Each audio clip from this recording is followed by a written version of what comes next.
Yeah. So on top of all of our regular exposure.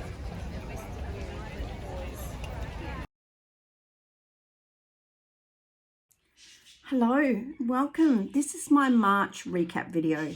So I'm going to talk about how things went for me and my business in March. And I'll sort of let you in on a few little behind the scenes secrets.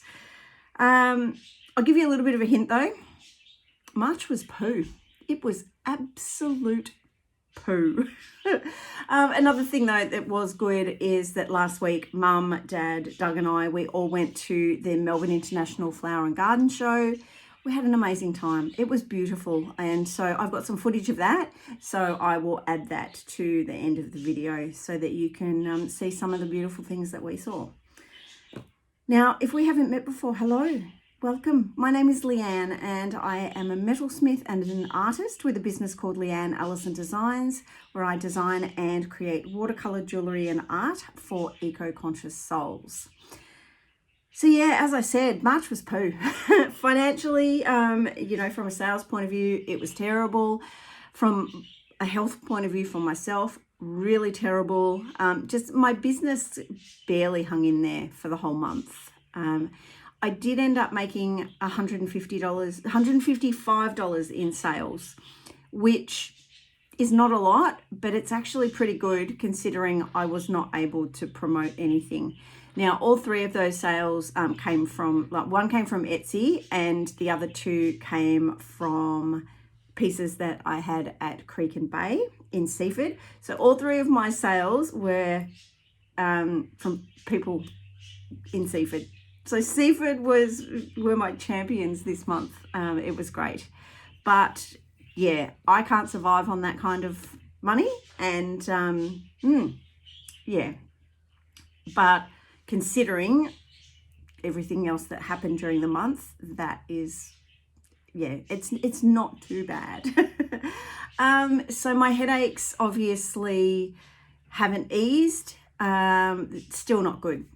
My doctor has changed my pain medication, so that now it's it makes me drowsy and groggy, and it got to the point where when I went to restock at Creek and Bay and I hand delivered the order to the lady in Seaford, coming home I got on the wrong bus. I got on the wrong bus and I went to a town that's like 15 minutes out of further down the peninsula.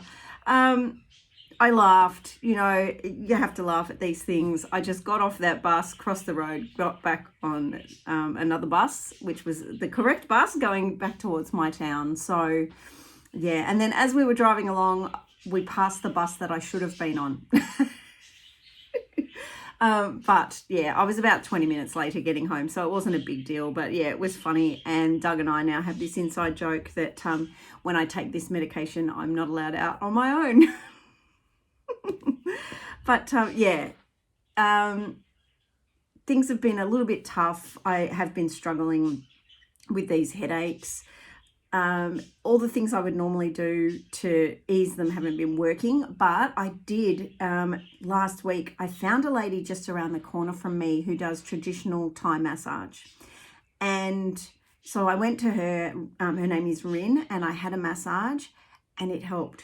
Now it didn't, the headaches are still there, but it made a big difference.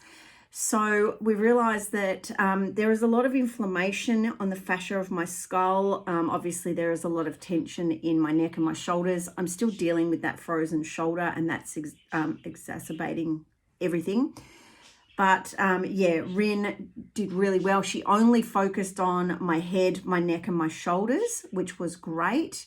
And when I explained to her what was going on, she tried different things to see what would work. And when one bit was really quite painful, she would work on that for a bit, move to another spot, then come back to it. So I wasn't in serious pain the whole time, which was great. But I really need to see her more often.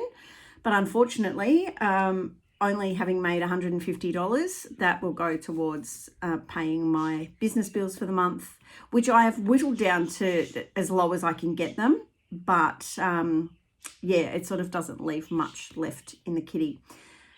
So we've worked out that I probably need to see her at least another 4 or 5 times. So, 4 or 5 more weeks of massage.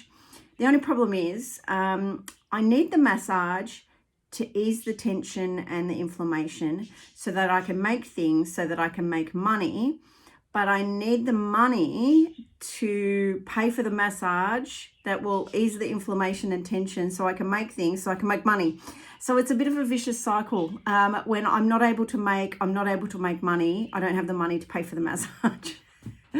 So yeah, I mean, look, I will get there. It will be okay. But it's just, I think it's just going to be a little bit of a longer road than, we thought it would be. I didn't expect to still have headaches 6 weeks down the track from when they started, but they're still there. So it is what it is. I'm dealing with it. Also, I think just from a broader perspective financially, in Australia, they've just announced an election for early May. So that will kind of halt a little bit of spending. People often don't like to spend money in the lead up to an election. There is a bit of uncertainty and things like that. So people will sort of look and go, I'll hang on to my pennies until after we know who's been elected, like which party. And yeah, then we can sort of make some decisions after that. We also had the current government release the budget for the year. And a lot of people also don't like to spend until that budget has been released so they can see sort of where the country's at. Cost of living is also fairly high in Australia at the moment. Some people are struggling, others aren't. So there are people out there still spending money, and that's great. I spoke to Clover at the shop in Seaford, and it was a little bit quiet there as well, but I think it's been quiet all round. So, yeah, I think it's just, we just have to ride it out. Obviously, the whole world is sort of going through some things at the moment when it comes to just the financial situation. So, yeah, but the other problem is that I have a business where what I have is a want and not a need. People don't need earrings. Well, I need earrings, and I know a couple of people that need earrings, but most people don't need earrings, and they also don't need art. So, yeah. So I'm going to have to diversify. I'm going to have to come up with some other income streams. I can't go and work for somebody else. If I worked for somebody else, now I would have lost my job because I had too many days where I just couldn't work. And yeah, and I love what I do. I don't want to have to give that up and go and work for somebody else because I won't love what I do there and I won't enjoy my job. So, all right. So that's kind of what's happened in March. I have some big ideas and some goals for April. What I'm going to do with that video, I'm going to make a video about that, but I'm going to start a Buy Me a Coffee page because I want to be able to have a space with a little bit of a community and have that also as an income stream. And I can do some more behind the scenes things and also just offer a few different levels of membership. So I will do a video about that once that page is up and ready to roll. And what I'm going to do is move these recap videos over to the membership as well, because then I can go a little bit more in depth into, sort of what I've made financially and, how things have gone and all of that sort of stuff. So I thought that's probably a better place for these videos. Okay, so thanks for sticking with me through March. It has been a pretty awful month, but I'm still here. I still have a business. It hasn't completely folded. And let's see where April takes us, shall we? So please now enjoy some of the footage from the beautiful Melbourne International Flower and Garden Show. There were so many bees. Oh my goodness, it was just gorgeous.